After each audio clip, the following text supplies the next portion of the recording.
Hello friends, চলে এলাম আবার নতুন একটা মেনু নিয়ে। কচু শাকটা অবশ্যই আপনারা জানেন, হয়তো এটা হচ্ছে কচু শাক।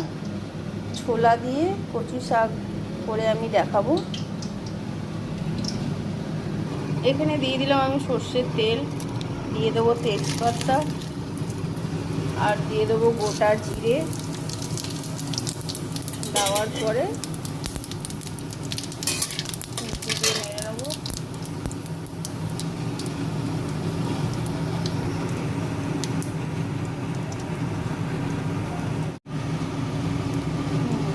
এবার ভালো করে লাল হয়ে গেছে। এবার আমি চুবড়িতে যেগুলো ছেঁকে রেখেছিলাম কচু শাক,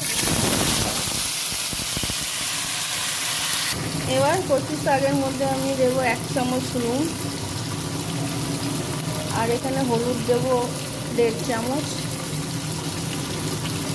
এখানে জিরের গুঁড়োটা দেবো আমি, দিয়ে নাড়বো। এই কচু শাকে অনেকটা জল বেরোয়। এবার আমি একটু দিয়ে দেবো কাঁচা লঙ্কাগুলো চিড়ে রেখেছি 3খানা, ঝাল ঝাল মিষ্টি মিষ্টি হয়, এটা অনেকটা জল বেরোয়। এবার আমি এটা একটু মিষ্টি মিষ্টি করা হয়, এই টেস্টি লাগে, ট্রাই করে দেখবেন। চিনি দিলাম 1 চামচ, 1.5 চামচের মতো চিনি দিলাম।